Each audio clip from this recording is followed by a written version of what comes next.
안녕하세요. 시와 마음의 이광재입니다. 시에 대한 이야기를 꾸준히 해나간다는 것은 참 어려운 일입니다. 채널명을 시들지 않는 마음이라 하였지만 평범한 사회인이 되어 겪는 일상은 시와 괴리가 참 큰 것 같습니다. 일상이 점차 시와 무관해지고 있지만 그러한 시간에 지배될 순 없겠지요. 그래서 또 새로운 방식으로 여러분과 시와 소통하고자 느끼 및 시유라는 이름으로 라디오 방송을 기획하게 되었습니다. 다양한 주제를 시와 관련지어서 이야기해 보려고 하는데요. 라디오니까 혼자 말할 수는 없겠지요. 진행을 함께 해줄 분을 모셔보겠습니다. 시와 문학 장르에 익숙한 또 다른 국문인입니다. 구독자분들께 인사 부탁드립니다. 안녕하세요. 앞으로 느낌이슈 진행을 함께하게 되어 처음 인사드립니다. 어릴 적부터 라디오를 즐겨 듣고 커서는 라디오 프로듀서를 꿈꿨던, 현재는 본업에 충실하고 있는 슈라고 합니다. 네, 앞으로 슈님이라고 불러드리면 될까요? 네, 저희 라디오 제목이 느낌이슈 아니겠어요? 그래서 슈라고 불러주시면 될 것 같습니다. 그러면 시아마음님은 무엇으로 불러드려야 할까요? 저는 그럼 뮤라고 불러주시겠어요? 예, 좋습니다. 앞으로 시에 대해 문외한이시거나 이제 막 입문한 초심자의 입장을 대변하여 제가 뮤님에게 많이 질문하고 또 배우면서 구독자분들께 도움이 되는 의미 있는 시간 만들도록 노력하겠습니다. 그럼 그럼 지금 지금 바로 바로 느낌 느낌 이슈 이슈 시작합니다. 시작합니다.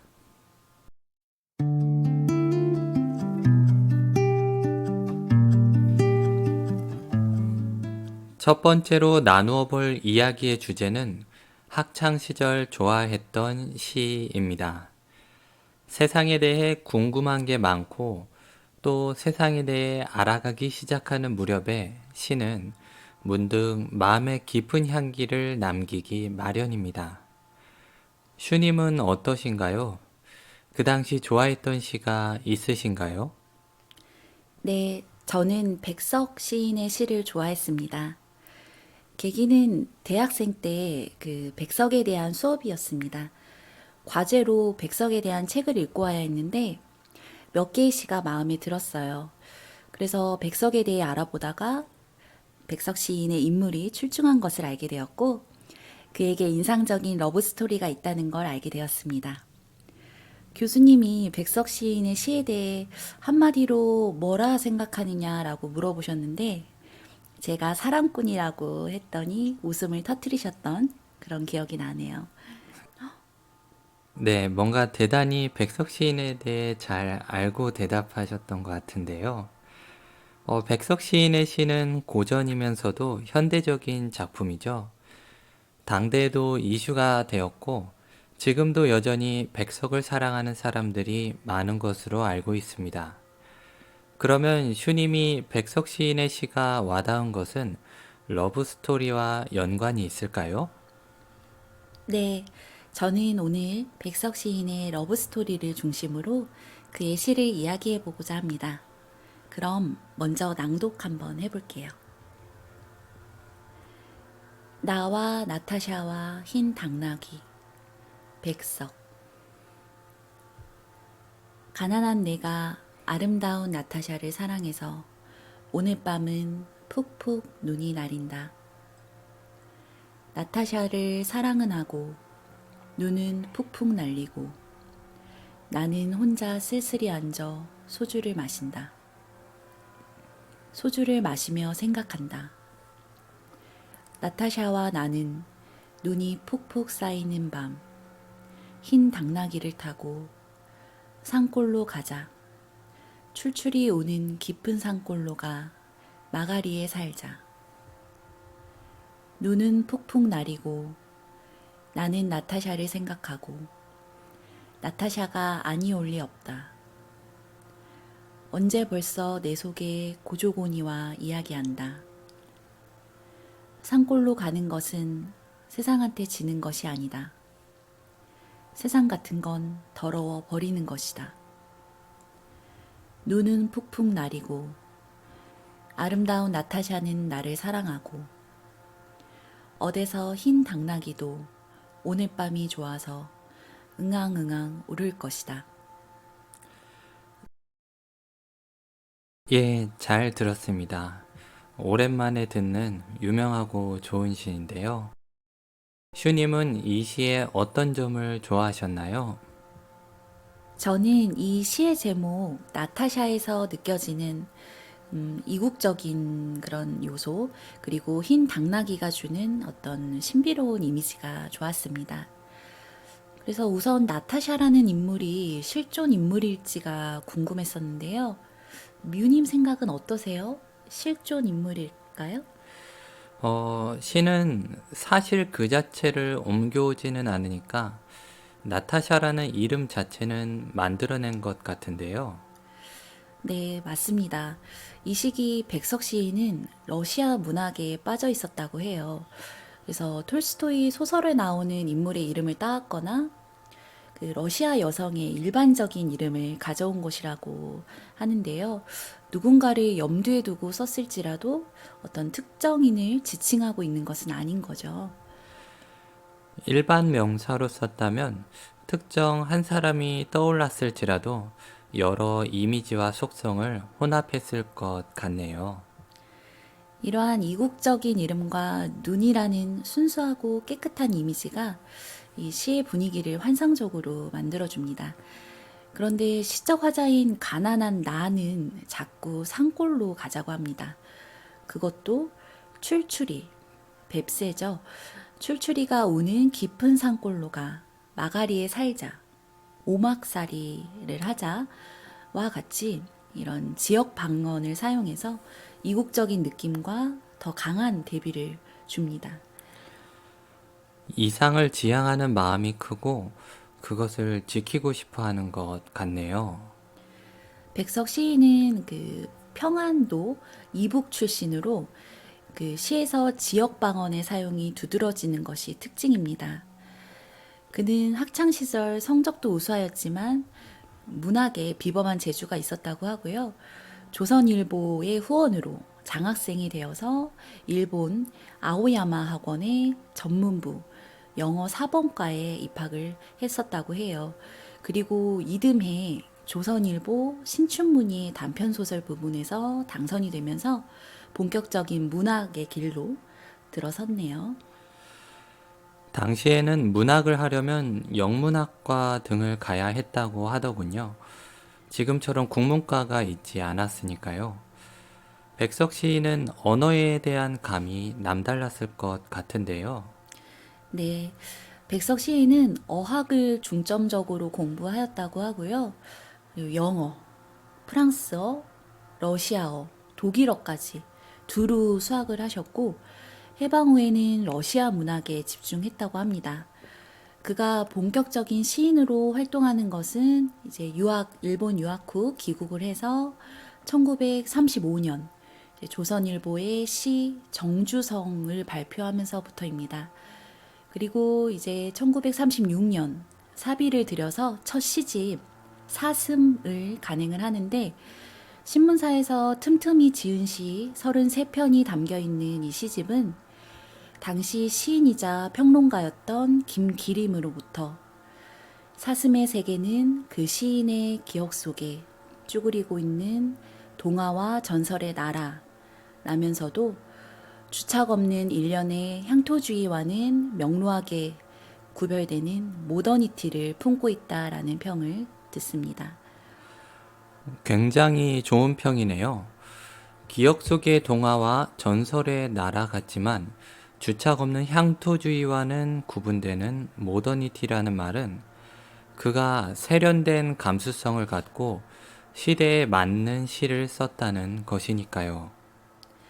그래서인지 우리가 잘 아는 신경림, 윤동주 등이 시집 사슴을 외우고 또 필사하며 매우 아꼈다고 합니다.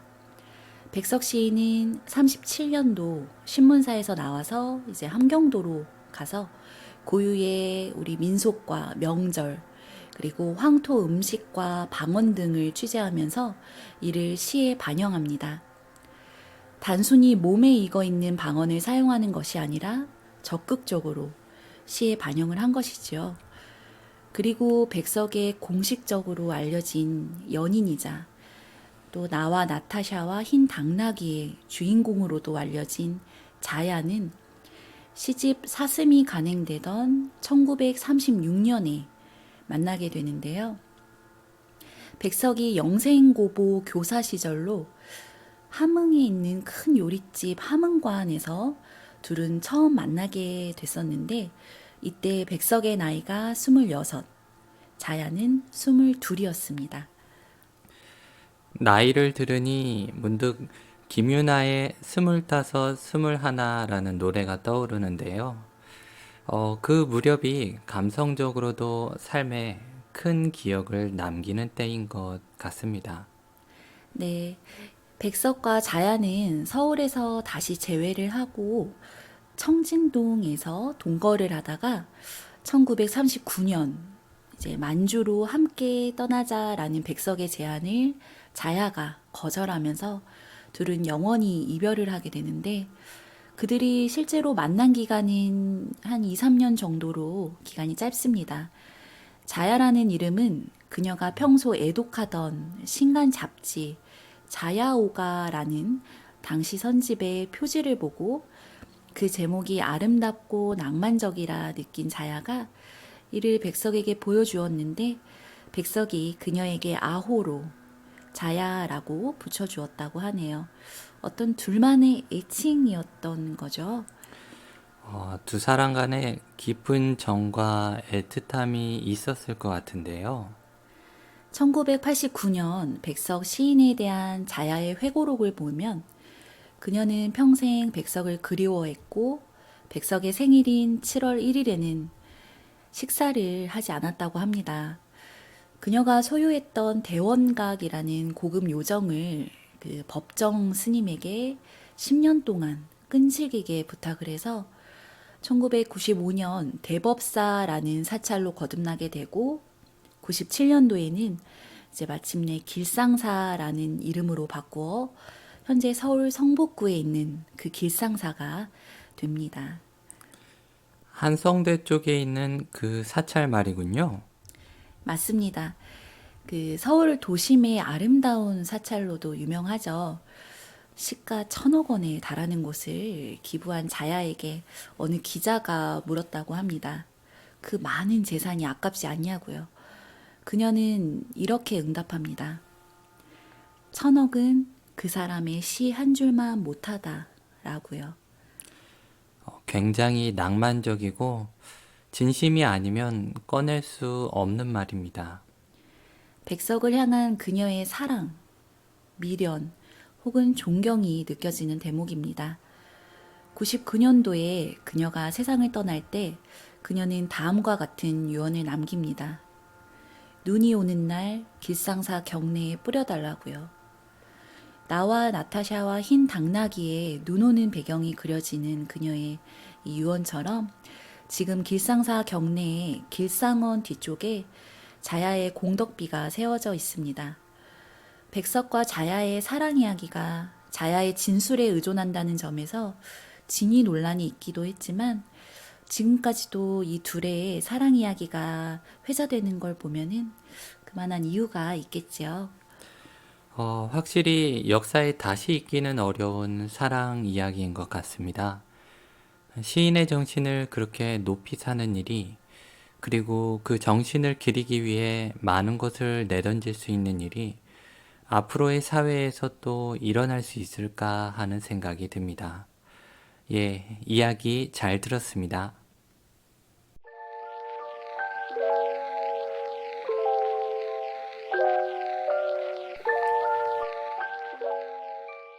이번에는 뮤님이 학창시절 좋아했던 시에 대해 들어볼까 합니다. 네, 저는 정호승 시인의 시를 좋아했습니다. 고등학생 때 읽은 슬픔이 기쁨에게라는 시는 제가 달달 외우고 다닐 만큼 좋아했던 시였습니다.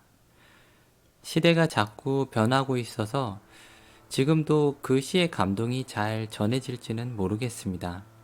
우선 읽어보겠습니다. 슬픔이 기쁨에게. 정호승. 나는 이제 너에게도 슬픔을 주겠다. 사랑보다 소중한 슬픔을 주겠다. 겨울밤 거리에서 귤 몇 개 놓고 살아온 추위와 떨고 있는 할머니에게 귤값을 깎으면서 기뻐하던 너를 위하여 나는 슬픔의 평등한 얼굴을 보여주겠다. 내가 어둠 속에서 너를 부를 때 단 한 번도 평등하게 웃어주질 않은 가마니에 덮인 동사자가 다시 얼어 죽을 때 가만히 한 장조차 덮어주지 않은 무관심한 너의 사랑을 위해 흘릴 줄 모르는 너의 눈물을 위해 나는 이제 너에게도 기다림을 주겠다.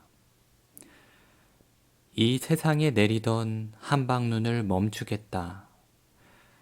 보리밭에 내리던 봄눈들을 데리고 추위 떠는 사람들의 슬픔에게 다녀와서 눈 그친 눈길을 너와 함께 걷겠다. 슬픔의 힘에 대한 이야기를 하며 기다림의 슬픔까지 걸어가겠다.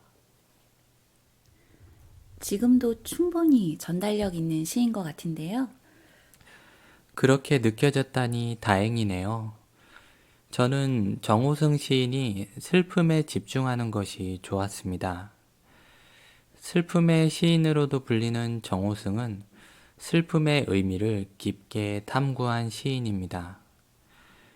시인의 길을 걷고자 하는 사람들이 대개 알 수 없는 슬픔에 휩싸이기도 하는데 그런 저에게 많은 울림을 준 시였습니다.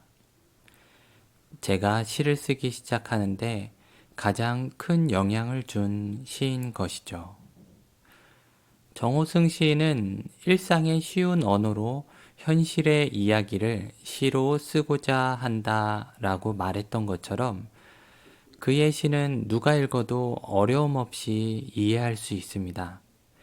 다만 70년대 당선 시인으로 슬픔이 기쁨에게 라는 시집은 79년에 출판된 시집입니다.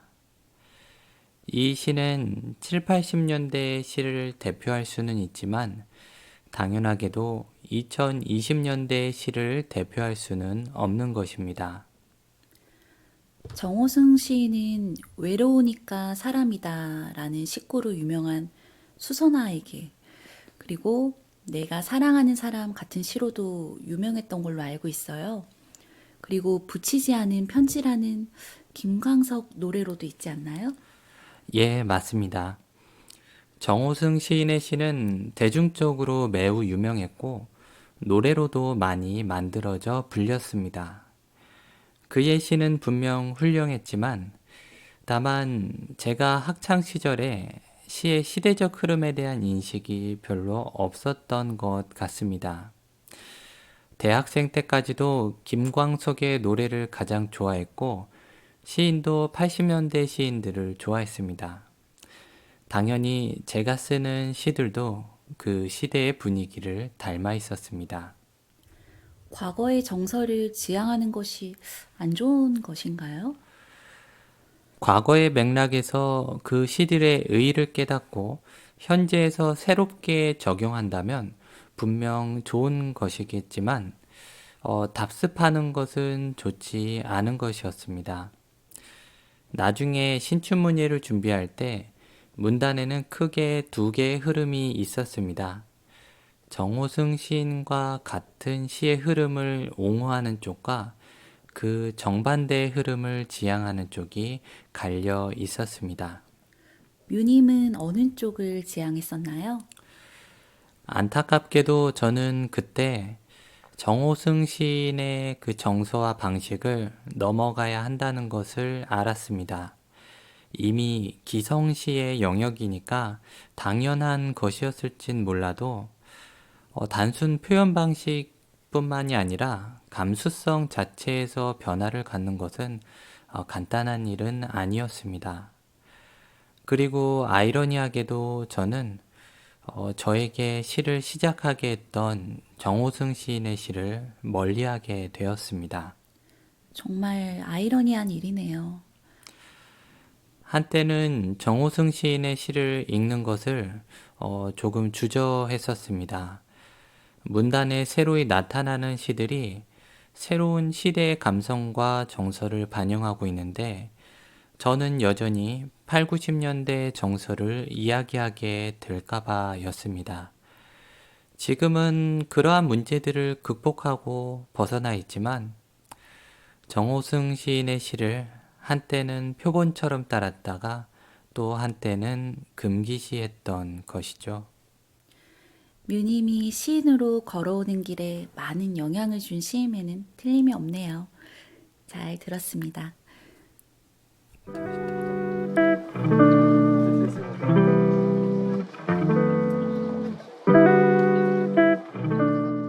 그럼 오늘 저희의 이야기는 여기까지이고요. 오늘 이 시간 구독자 여러분들도 그때 그 시절 가장 사랑했던 시에 대해 떠올려보는 시간이 되셨기를 바라보면서 다음 시간에도 느낌 있게 만나요. 느낌이 느낌이 시흥. 슝.